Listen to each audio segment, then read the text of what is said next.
What's going on? This is Alan Brown, aka Bully the Kid, and this is a very basic, for lack of a better word, kind of a bass maintenance video. It's something that I haven't talked about on this channel as of yet, and for the new bass players that are out there that take their basses to, places that do like maintenance and stuff like that, like a Guitar Center or so, and they charge like $30–$40 to do this thing. You can do this relatively easy with a few tools and maybe 10 minutes to spare or something like that, right? So you've seen the title, so you know what's about to come.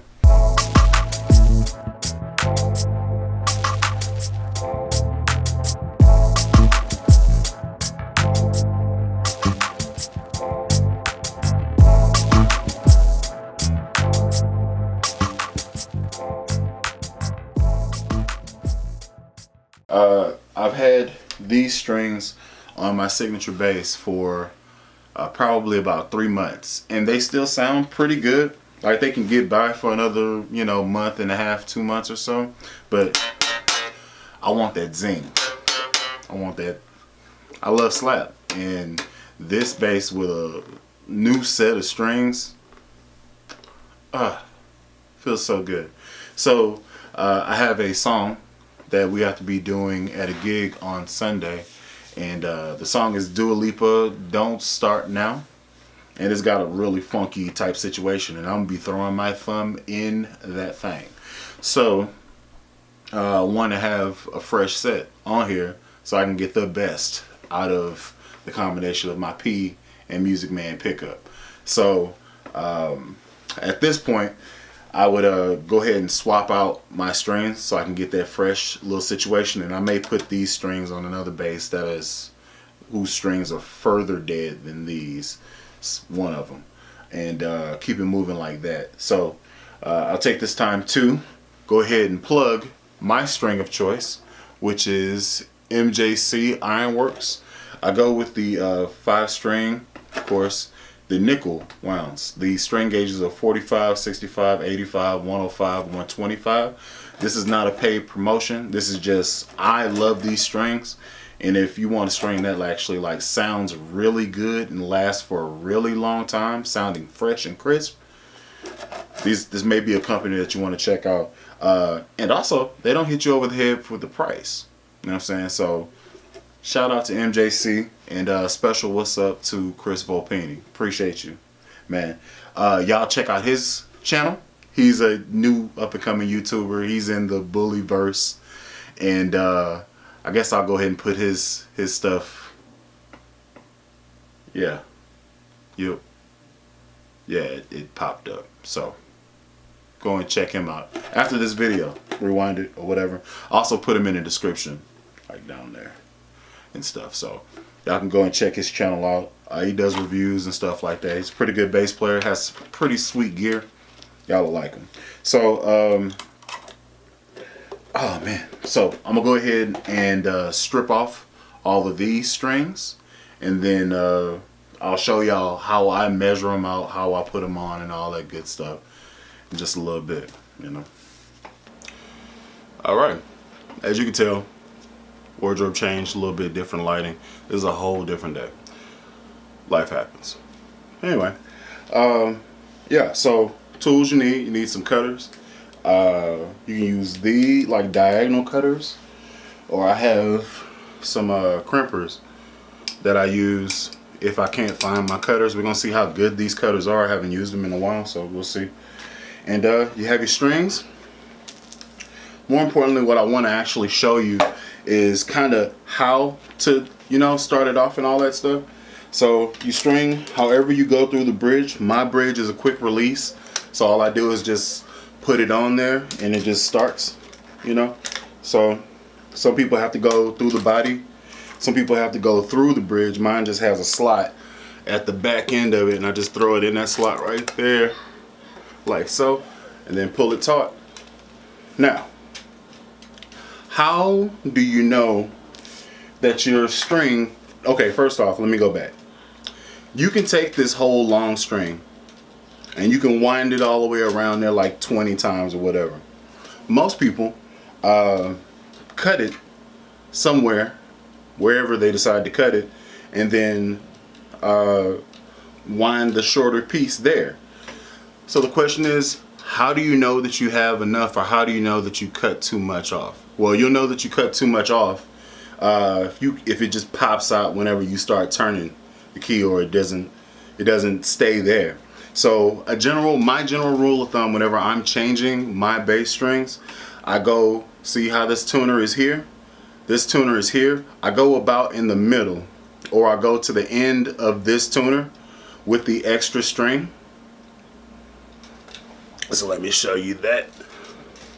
So you have a tuner here, you have a tuner here. I take mine to about right there, and I cut it at this spot right here. And then let me go ahead and do that. Grab that there, pull this back through. This whole process is a lot different when you are talking rather than just getting it done. God doggone it. So here we go. Pull it taut. Remeasure it, no matter. Pull it taut, and then get my cutters just above string right here. Yeah, these aren't that good. Okay, they get the job done though. And then another thing I do is if you look inside of the tuner heads, there's a little dot or a hole that's in there. And that actually helps if you push it inside there and then start your wind around that way.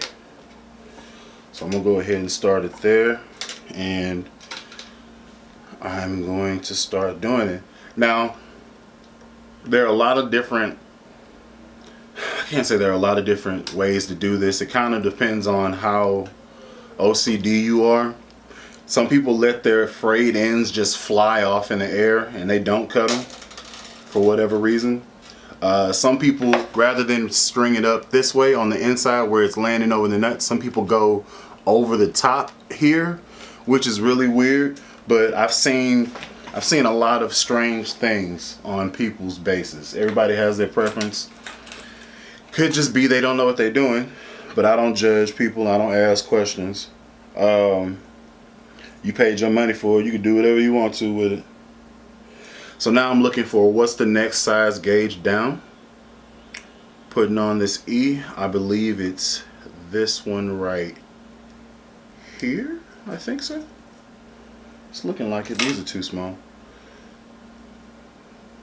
Yeah, it's looking like this one. Pull this out. And all you're going to end up doing is rinse and repeat the same process all the way over. What I do want to say is whenever you're doing your initial string to tune it, you want to tune your E first and then work your way down. Reason why is if you tune your G string first, the bottom string, the smallest string first, and then you go back to your E, because of the tension put on the bass's neck, your G, D, possibly A are now going to be out of tune. So I always say you start with your heaviest string first and then go down to your lightest. So I always start with B on my 5 strings, E on my 4 strings. My cutters. Okay. Same old same. Go to the 3rd tuner this time and give her a snip. Yep. Pull it taut. Place inside. Work it around over the top. There we go. Another little thing I do is I pull it this way to keep the tension, because if I don't, then it'll get slack and then fall out of the bridge, because again I have quick release hip shot bridge. It's convenient. It's also annoying if you don't think your stuff through while you're doing it. And next one down is this one. Making our way downtown. Don't tell nobody I did that.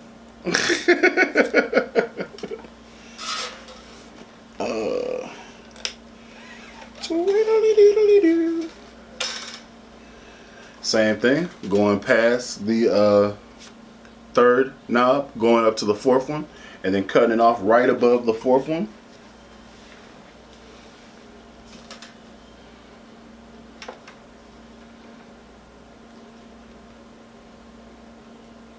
I'm kind of interested about this.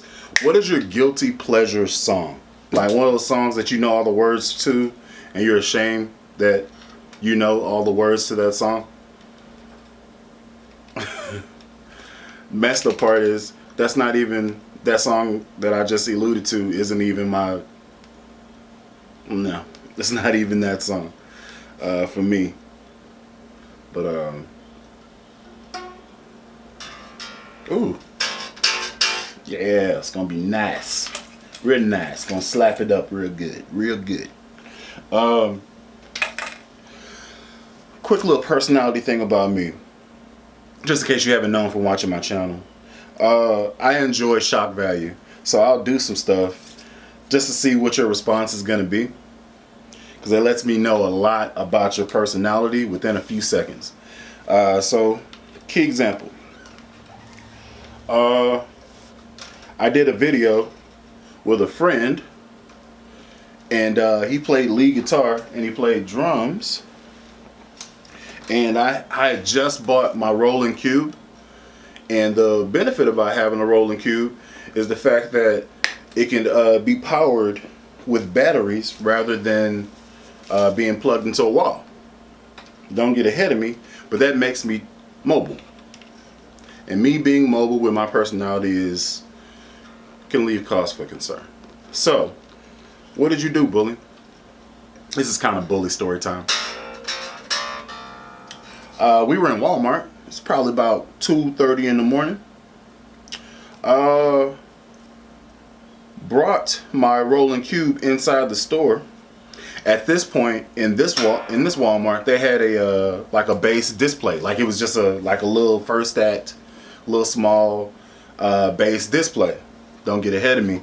I have chord. I have amp. I have my first act, which is going to be in the toy aisle. So, what did you do, bully? Alright, so I have a friend who is pushing me in this cart, and I'm standing inside the cart with one foot all the way back towards where the handle is and the other foot on top of the cart. And then I have the strap and I got the base, and I'm sitting there. If you can paint a picture, I'm painting it like George Washington crossing the Delaware style. And I'm on there, and he's pushing me in this cart real slow, and I'm just like I'm